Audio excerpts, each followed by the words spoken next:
ಮೊದಲ story MUDA site ಹಂಚಿಕೆಯಲ್ಲಿ ನೂರಾರು ಕೋಟಿ ಅವ್ಯವಹಾರ. ಇಡಿ ತನಿಖೆಯಲ್ಲಿ ಅಕ್ರಮದ ರಹಸ್ಯ ಬಯಲಾಗಿದೆ. ಏಷ್ಯಾನೆಟ್ ಸುವರ್ಣ ನ್ಯೂಸ್ನಲ್ಲಿ ಇಡಿ ತನಿಖೆಯ ಇಂಚಿಂಚು ವಿವರ. ತನಿಖೆ ನಡೆಸ್ತಾ ಇರೋ ಲೋಕಾಯುಕ್ತಕ್ಕೆ ಇಡಿ ಪತ್ರ ಬರೆದಿದೆ.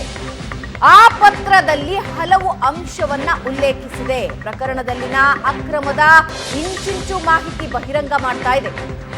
ಕಾನೂನು ಗಾಳಿಗೆ ತೂರಲಾಗಿದೆ. ಸೈಟ್ ಹಂಚಿಕೆ ಬೆಳಕಿಗೆ ಬಂದಿದೆ.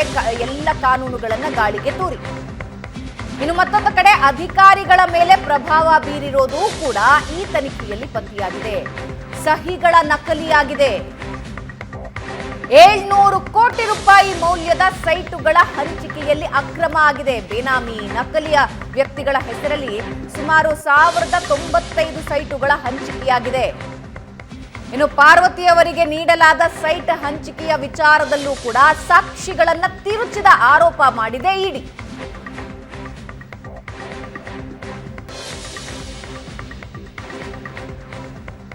$700 ಕೋಟಿ ರೂಪಾಯಿ ಮೌಲ್ಯದ ಸೈಟುಗಳ ಹಂಚಿಕೆಯಲ್ಲಿ ಅಕ್ರಮ ಆಗಿದೆ. ಬೇನಾಮಿ ನಕಲಿ ವ್ಯಕ್ತಿಗಳ ಹೆಸರಲ್ಲಿ 1095 ಸೈಟುಗಳ ಹಂಚಿಕೆಯಾಗಿದೆ. ಇನ್ನು ಸಿದ್ದರಾಮಯ್ಯ ಪಿಎ ಎಸ್ಜಿ ದಿನೇಶ್ ಕುಮಾರ್ ರಿಂದ ಒತ್ತಡ. ಪಾರ್ವತಿಯವರಿಗೆ ನೀಡಿರೋ 14 ಸೈಟುಗಳು ಅಕ್ರಮ. ಪಾರ್ವತಿಗೆ ಸೈಟ್ ನೀಡುವಾಗ ಎಲ್ರಿಗೂ ಗೊತ್ತಿರೋ ವಿಷಯ, ಅದನ್ನ ಇಲ್ಲಿ ಉಲ್ಲೇಖ ಮಾಡಿದೆ. ಯತೀಂದ್ರ ಮೂಡಾ ಸದಸ್ಯರಾಗಿದ್ರು. ಈ ಸಮಯದಲ್ಲಿ ಸಿದ್ದರಾಮಯ್ಯ ವಿರೋಧ ಪಕ್ಷದ ನಾಯಕರಾಗಿದ್ರು.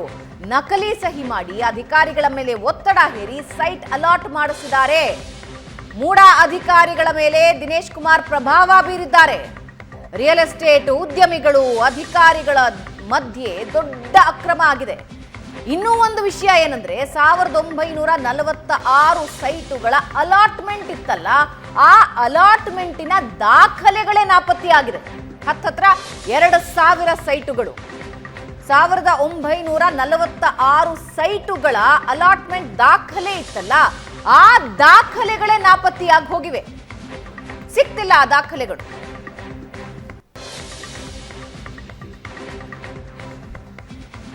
ಬಗ್ಗೆ ಇನ್ನಷ್ಟು ಡೀಟೇಲ್ಸ್ ನೀಡ್ತಾ ಹೋಗ್ತಾರೆ ನಮ್ಮ ಹಿರಿಯ ಪ್ರತಿನಿಧಿ ರಮೇಶ್. ಜಾಯ್ನ್ ಆಗಿದ್ದಾರೆ. ಪ್ರಶಾಂತ್. ರಮೇಶ್, ಮೊದಲ ಪ್ರಶ್ನೆ, ಮಾಹಿತಿಗಳನ್ನು ಈಗಷ್ಟೇ ಭಾವನಾ ಹೇಳಿದರು. ಮೊದಲ ಪ್ರಶ್ನೆ ಇರತಕ್ಕಂಥದ್ದು, ಇಡಿ ಲೋಕಾಯುಕ್ತಕ್ಕೆ ಆ ಒಂದು ಜನಪ್ರತಿನಿಧಿಗಳ ನ್ಯಾಯಾಲಯದ ಕೋರ್ಟ್ನ ಗಡುವು ಮುಗಿಯುವ ಮುಂಚೆ ಪತ್ರ ಬರೆದಿದ್ದು ಯಾಕೆ? ಅಂದರೆ ನಾಳೆ ಸ್ಟೇಟಸ್ ರಿಪೋರ್ಟನ್ನು ಹಾಕ್ತಕ್ಕಂಥ ಸಂದರ್ಭದಲ್ಲಿ ಈ ಪತ್ರವು ಬರಲಿ ಅನ್ನುವ ಕಾರಣಕ್ಕೋಸ್ಕರ ಇಡಿ ಪತ್ರ ಬರೆದಿದ್ದ ಲೋಕಾಯುಕ್ತಕ್ಕೆ. ಅದರ್ವೈಸ್ ಇಡಿ ಲೋಕಾಯುಕ್ತಕ್ಕೆ ಪತ್ರ ಬರೀತಕ್ಕಂಥ ಅವಶ್ಯಕತೆ ಇರಲಿಲ್ಲ.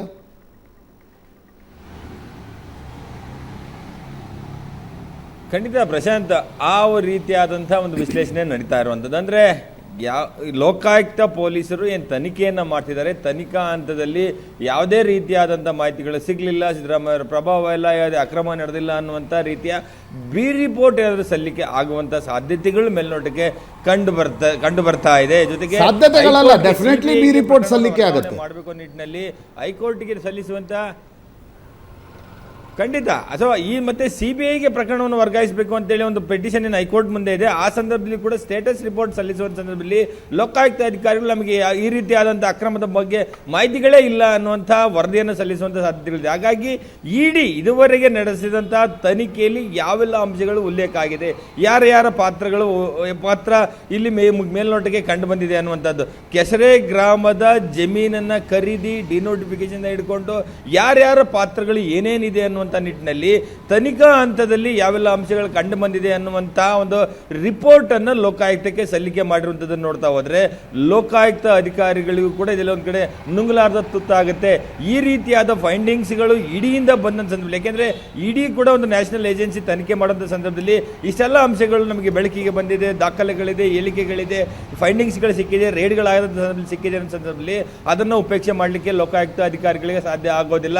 ಸೊ ಹಾಗಾಗಿ ಲೋಕಾಯುಕ್ತ ಅಧಿಕಾರಿಗಳು ಯಾವುದೇ ಕಾರಣಕ್ಕೂ ಒಂದು ಬಿ ರಿಪೋರ್ಟ್ ಅನ್ನು ಸಲ್ಲಿಕೆ ಮಾಡಬಾರದು. ಅಥವಾ ಅವರ ತನಿಖೆಯಲ್ಲಿ ಕೂಡ ಒಂದು ಮೇಲ್ನೋಟಕ್ಕೆ ಕಂಡು ಬಂದರೆ ಒಂದೇ ಪ್ರಕರಣಕ್ಕೆ ಸಂಬಂಧಪಟ್ಟಂತೆ 2 ತನಿಖಾ ಏಜೆನ್ಸಿಗಳು ತನಿಖೆ ಮಾಡೋ ಸಂದರ್ಭದಲ್ಲಿ ತಮಗೆ ಸಿಕ್ಕಂಥ ಒಂದಿಷ್ಟು ಫೈಂಡಿಂಗ್ಸ್ಗಳನ್ನು ಶೇರ್ ಮಾಡ್ಕೊಳ್ಳುವಂಥದ್ದು ಸಹಜ. ಯಾಕೆಂದರೆ ಈ ವಿಚಾರ ಹೊರಗಡೆ ಬಂದ ನಂತರ ಲೋಕಾಯುಕ್ತ ಹಿರಿಯ ಅಧಿಕಾರಿಗಳ ಜೊತೆ ನಾವು ಮಾತಾಡೋ ಸಂದರ್ಭದಲ್ಲಿ ಈ ರೀತಿಯಾಗಿ CBI ಆಗಲಿ ED ಆಗಲಿ ತನಿಖಾ ಸಂಸ್ಥೆಗಳು ತಮ್ಮ ತನಿಖೆ ಮಾಡೋ ಸಂದರ್ಭದಲ್ಲಿ ಈ ರೀತಿಯ ಮಾಹಿತಿಗಳನ್ನು ಶೇರ್ ಮಾಡುವಂಥದ್ದು ಸಹಜ. ಹಾಗಾಗಿ ಈ ರೀತಿಯಾದಂಥ ಒಂದಿಷ್ಟು ಮಾಹಿತಿಗಳು ಬಂದಿದೆ ಅನ್ನುವಂಥದ್ದನ್ನ ಲೋಕಾಯುಕ್ತ ಅಧಿಕಾರಿಗಳು ಒಪ್ಕೊಳ್ತಾ ಇದ್ದಾರೆ. ಸೊ ಇದನ್ನು ನೋಡ್ತಾ ಹೋದರೆ ಸಿದ್ದರಾಮಯ್ಯ ಅವರ ಪ್ರಕರಣದಲ್ಲಿ ಯಾವ ರೀತಿಯಾದಂಥ ಒಂದು ಅಂಡ್ಯೂ ಇನ್ಫ್ಲೂಯೆನ್ಸ್ ಇಲ್ಲಿ ವರ್ಕ್ ಆಗಿದೆ, ಅಧಿಕಾರಿಗಳು ಎಷ್ಟರ ಮಟ್ಟಿಗೆ ಒಂದು ಪಾತ್ರವನ್ನು ವಹಿಸಿದ್ದಾರೆ, ಮತ್ತೆ ಸಿದ್ದರಾಮಯ್ಯನವರು ಸುತ್ತಮುತ್ತ ಇರುವಂತವರು ಎಷ್ಟರ ಮಟ್ಟಿಗೆ ಇದರಲ್ಲಿ ಪ್ರಭಾವವನ್ನು ಬೀರಿದ್ದಾರೆ, ಆ ಮೂಲಕ ಅಧಿಕಾರಿಗಳಿಂದ 14 ಸೈಟ್ಗಳನ್ನು ಕಾನೂನನ್ನು ಗಾಳಿಗೆ ತೋರಿ ಸೈಟ್ ಅನ್ನು ಹಂಚಿಕೆ ಮಾಡಿಕೊಳ್ಳಲಾಗಿದೆ ಅನ್ನುವಂಥ ನಿಟ್ಟಿನಲ್ಲಿ ವಿವರವಾದಂತಹ ಒಂದು ವರದಿಯನ್ನು ನೀಡಿರುವಂತಹದ್ದು. ಸೊ ಅದರಲ್ಲಿ ಸ್ಪಷ್ಟವಾಗಿ ಗೊತ್ತಾಗುತ್ತೆ, ಅಂದರೆ ದೇವರಾಜು ಒಂದು ಜಮೀನನ್ನು ಮಾರೋ ಸಂದರ್ಭದಲ್ಲಿ ಕೂಡ ಆತನಿಗೆ ಅಧಿಕಾರವೇ ಇಲ್ಲ,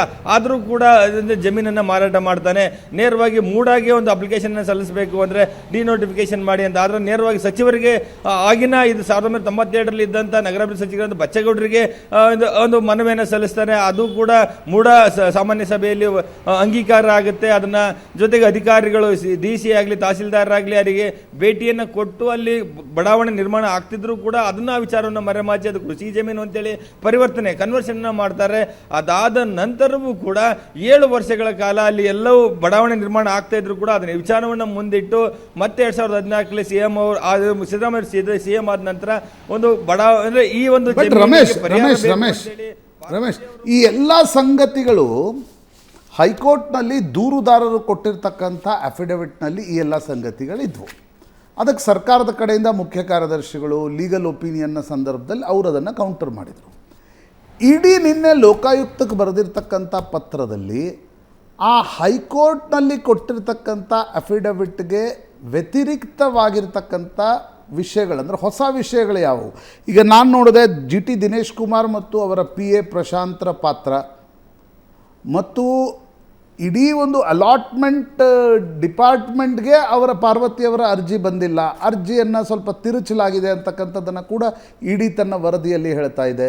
ಜೊತೆಗೆ ನಟೇಶ್ ಆರ್ಬಿಟ್ರಿಯಾಗಿ ಅಂದರೆ ಯಾರನ್ನೂ ಕೂಡ ಕೇಳದೆ ಡಿಪಾರ್ಟ್ಮೆಂಟ್ನಲ್ಲೂ ಕೂಡ ಆ ಅರ್ಜಿಯ ವಿಲೇವಾರಿಯನ್ನು ಒಂದು ಪ್ರೊಸೆಸ್ ಇರುತ್ತೆ ಯಾವುದೇ ಡಿಪಾರ್ಟ್ಮೆಂಟ್, ಅದನ್ನೂ ಕೂಡ ಮಾಡದೆ ಏಕಪಕ್ಷೀಯವಾಗಿ ವಿರೋಧ ಪಕ್ಷದ ನಾಯಕರ ಪತ್ನಿಗೆ ಸಹಾಯ ಮಾಡಿದರು ಅಂತಕ್ಕಂಥದ್ದನ್ನು ED ಹೇಳ್ತಾ ಇದೆ. Is it A new document? ಖಂಡಿತ ಪ್ರಶಾಂತ್, ಅಂದರೆ ನಾಗಪ್ರಸನ್ನ ಅವರ ಪೀಠದ ಮುಂದೆ ಈ ಒಂದು ಅರ್ಜಿ ವಿಚಾರಣೆಗೆ ಬಂದ ಸಂದರ್ಭದಲ್ಲಿ CM ಅವರು ಸಲ್ಲಿಸಿದಂಥ ಅರ್ಜಿ ವಿಚಾರಣೆ ಬಂದ ಸಂದರ್ಭದಲ್ಲಿ ಯಾವೆಲ್ಲ ಅಂಶಗಳು ಉಲ್ಲೇಖ ಆಗಿದ್ದು, ಎಷ್ಟರ ಮಟ್ಟಿಗಿನ ಇಲ್ಲಿ ಅಕ್ರಮ ನಡೆದಿದೆ, ಕಾನೂನು ಬಾಹಿರ ಚಟುವಟಿಕೆಗಳು ನಡೆದಿದೆ ಅನ್ನುವಂಥದ್ದನ್ನ ಉಲ್ಲೇಖವನ್ನು ಮಾಡಿದರು. ಅದಕ್ಕೆ ಒಂದಷ್ಟು ಹೆಚ್ಚುವರಿಯಾದಂಥ ವಿಚಾರಗಳನ್ನು ED ಹೇಳ್ತಾ ಹೋಗಿದೆ. ಅದರಲ್ಲಿ ಅಲ್ಲಿದ್ದಂಥ ಪ್ರಶ್ನೆ ಏನಿದೆ ಅಂದರೆ ಈ ರೀತಿ 14 ಸೈಟ್ಗಳನ್ನು ಪಾರ್ವತಿಯವರಿಗೆ ಕೊಡುವಂಥ ವಿಚಾರದಲ್ಲಿ ಎಷ್ಟರ ಮಟ್ಟಿಗಿನ ಒಂದು ಇನ್ಫ್ಲೂಯೆನ್ಸ್ ವರ್ಕ್ ಆಗಿದೆ ಅನ್ನುವಂಥ ಸಂಬಂಧಪಟ್ಟಂತೆ ತನಿಖೆ ಆಗಬೇಕು ಅನ್ನುವಂಥ ಮನವಿಯನ್ನು ಕೂಡ ಮಾಡಿದ್ರು. ಆ ರೀತಿಯಾದಂಥ ಒಂದು ಅಂಡ್ಯೂ ಇನ್ಫ್ಲೂಯೆನ್ಸ್ ಯಾರ್ಯಾರಿಂದ ನಡೆದಿತ್ತು, ಎಷ್ಟರ ಮಟ್ಟಿಗೆ ನಡೆದಿತ್ತು ಅನ್ನುವಂಥ ಒಂದಷ್ಟು ಹೆಚ್ಚುವರಿ ವಿಚಾರಗಳನ್ನು EDಯಲ್ಲಿ ಉಲ್ಲೇಖವನ್ನು ಮಾಡ್ತಾ ಹೋಗ್ತಾರೆ. ಅದರಲ್ಲಿ ವಿಶೇಷವಾಗಿ CM ಅವರ ಆಪ್ತ ಅಂತ ಹೇಳಿ ಹೇಳ್ಕೊಳ್ತಾ, ಆಪ್ತ ಕಾರ್ಯದರ್ಶಿ ಅಂತ ಹೇಳ್ಕೊಳ್ತಾ ಇದ್ದಂಥ ದಿನೇಶ್ ಕುಮಾರ್ ಅಲಿಯಾ CT ಕುಮಾರ್ ಇದ್ದಾನೆ.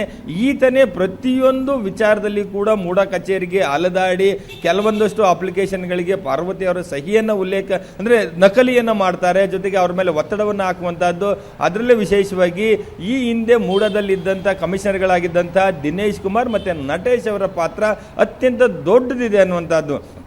ಅಂದರೆ ಈ CT ಕುಮಾರ್ ಹೋಗಿ ಅಪ್ಲಿಕೇಶನ್ ಅನ್ನು ಕೊಡ್ತಾನೆ, ಕೊಟ್ಟ ನಂತರ ನಟೇಶ್ ಯಾವುದೇ ರೀತಿಯಾದಂಥ ಒಂದಿಷ್ಟು ಕಾನೂನು ಏನು ಹೇಳುತ್ತೆ ಅದನ್ನು ಯಾವುದನ್ನು ಕೂಡ ನೋಡದೆ ನೇರವಾಗಿ ಏಕಪಕ್ಷೀಯವಾಗಿ ಒಬ್ಬರೇ ನಿರ್ಧಾರವನ್ನು ತೆಗೆದುಕೊಂಡು 14 ಸೈಟ್ಗಳನ್ನು ಕೊಡಬೇಕು ನಿರ್ಧಾರ ಮಾಡ್ತಾರೆ.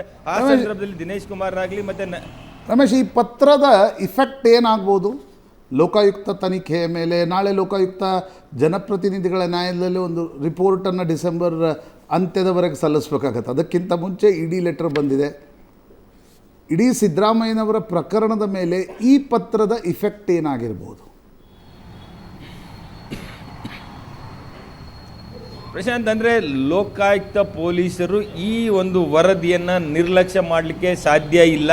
ಇಲ್ಲಿರುವಂಥ ಫೈಂಡಿಂಗ್ಸ್ಗಳನ್ನು ಇಟ್ಕೊಳ್ಬೇಕು ಮತ್ತು ಅದಕ್ಕೆ ಸಂಬಂಧಪಟ್ಟಂತೆ ಇನ್ನೊಂದಷ್ಟು ಮಾಹಿತಿಗಳನ್ನು ಮತ್ತು ಈ ರೀತಿ ಇಡಿ ಯಾವ ಒಂದು ಆ್ಯಂಗಲ್ಲಾಗಿ ತನಿಖೆಯನ್ನು ಮಾಡ್ತಾ ಹೋಗಿದೆ, ಏನು ಫೈಂಡಿಂಗ್ಸ್ ಆಗಿದೆ ಆ ಒಂದು ಆ್ಯಂಗಲಲ್ಲಿಯೂ ಕೂಡ ಈ ಒಂದು ಲೋಕಾಯುಕ್ತ ಪೊಲೀಸ್ ಅಧಿಕಾರಿಗಳು ತನಿಖೆಯನ್ನು ಮಾಡಬೇಕಾಗುತ್ತೆ. ಆ ನಿಟ್ಟಿನಲ್ಲಿ ಫೈಂಡಿಂಗ್ಸನ್ನು ತೆಗೆದುಕೊಳ್ಬೇಕಾಗುತ್ತೆ. ಆ ಒಂದು ಹಿನ್ನೆಲೆಯಲ್ಲಿ ಹೋದರೆ ಎಲ್ಲ ಒಂದು ಕಡೆ ಲೋಕಾಯುಕ್ತ ಪೊಲೀಸರು ಈ ಒಂದು ಪ್ರಕರಣವನ್ನು ಅಲ್ಲಿ ಕ್ಲೋಸ್ ಮಾಡುವಂಥ ಒಂದು ಇರಾದೆ ಏನಾದರೂ ಇದ್ದಿದ್ರೆ ಅದನ್ನು ಮಾಡಲಿಕ್ಕೆ ಸಾಧ್ಯ ಆಗೋದಿಲ್ಲ. ರಮೇಶ್, ಹಾಗಾಗಿ ರಮೇಶ್, ಇಡಿ ಅಧಿಕಾರಿಗಳು ರಮೇಶ್, ಡಾಕ್ಯುಮೆಂಟ್ಗಳು ಎಲ್ಲರ ಬಳಿ ಸೇಮೇ ಇವೆ. How you are going to inference it, that is important. ಈಗ ಇಡಿ ಒಂದು ರೀತಿ ಇನ್ಫರೆನ್ಸ್ ಮಾಡ್ತಾ ಇದೆ, ನಾಟ್ ನೆಸೆಸರಿ ದಟ್ ಲೋಕಾಯುಕ್ತ ಕೂಡ ಅದೇ ಇನ್ಫರೆನ್ಸ್ ಎಳಿಬೇಕು ಅಂತಕ್ಕಂಥ ಅವ್ರವ್ರ ಪೊಲಿಟಿಕಲ್ ಬಾಸ್ಗಳಿಗೆ ಸೂಟೇಬಲ್ ಇನ್ಫರೆನ್ಸ್ಗಳನ್ನು ಇಡಿ ಎಳಿತಾ ಇದೆ, ಲೋಕಾಯುಕ್ತನೂ ಎಳಿತಾ ಇದೆ.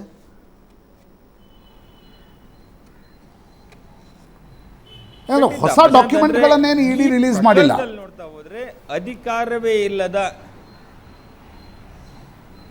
ಇಲ್ಲ ಅಧಿಕೃತವಾದಂಥ ಡಾಕ್ಯುಮೆಂಟ್ಗಳ ರಿಲೀಸ್ ಮಾಡಿಲ್ಲ. ಆದರೆ ಅವರು ಈವರೆಗೆ ನಡೆಸಿದಂಥ ತನಿಖೆಯ ಫೈಂಡಿಂಗ್ಸ್ಗಳೇನಿದೆ, ಯಾರನ್ನ ವಿಚಾರಣೆಗೆ ಕರೆದಂಥ ಸಂದರ್ಭದಲ್ಲಿ ಏನು ವಿಚಾರಗಳನ್ನು ಹೇಳ್ತಾ ಇದ್ದಾರೆ ಮತ್ತು ನಮಗೆ ಸಿಕ್ಕಂಥ ಮಾಹಿತಿಗಳೇನು, ಅದರಲ್ಲಿ ವಿಶೇಷವಾಗಿ ಮೂಡ ಕಚೇರಿ ಮೇಲೆ ದಾಳಿ ಮಾಡಿದಂಥ ಸಂದರ್ಭದಲ್ಲಿ ಯಾವ ದಾಖಲೆಗಳನ್ನು ಮುಚ್ಚಿಡಲಾಗಿದೆ, ಯಾವ ದಾಖಲೆಗಳನ್ನು ಏನೋ ನಾಶ ಮಾಡಿದ್ದಾರೆ, ಎಷ್ಟೊಂದು ವಿಚಾರಗಳಲ್ಲಿ ಅಕ್ರಮಗಳಾಗಿದೆ. ಪ್ರಶಾಂತ್, ಇಲ್ಲಿ 5,000 ಸೈಟ್ಗಳ ಹಂಚಿಕೆಯಲ್ಲಿ ಅರೌಂಡ್ 3,000 ಸೈಟ್ಗಳ ಹಂಚಿಕೆಯಲ್ಲಿ ಎಲ್ಲವೂ ಅಕ್ರಮ ನಡೆದಿದೆ ಅನ್ನುವಂಥದ್ದು.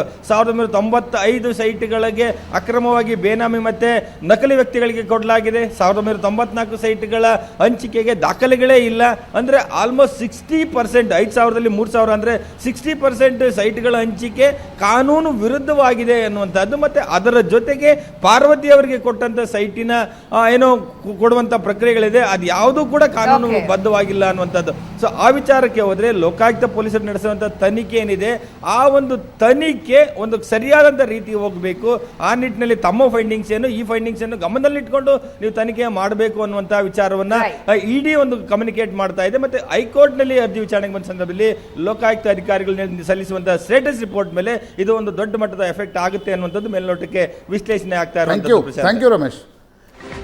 ಈ ಮೂಡ ಹೂಡ ಏನೇನು ಇದೆಯಲ್ಲ, ಅರ್ಬನ್ ಡೆವಲಪ್ಮೆಂಟ್ ಅಥಾರಿಟಿ, ಇವುಗಳದೊಂದು ತನಿಖೆ ಮಾಡಿದರೆ 1 ವರ್ಷಕ್ಕೆ ಬೇಕಾಗಿರೋಷ್ಟು ನ್ಯೂಸ್ ಸಿಗುತ್ತೆ. ರೈಟ್ ಖಂಡಿತ. ಇವಾಗಂತೂ ಇಡಿ ಕೊಟ್ಟಿರುವಂತಹ ಪತ್ರದಲ್ಲಿ ಇನ್ನೊಂದಷ್ಟು ವಿಷಯಗಳು ಹೊರಗೆ ಬರ್ತಾ ಇದೆ.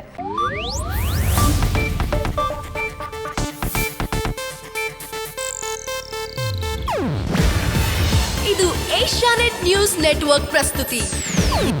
ನೀವು ನೋಡ್ತಿದ್ದೀರಾ ಏಷ್ಯಾನೆಟ್ ಸುವರ್ಣ ನ್ಯೂಸ್.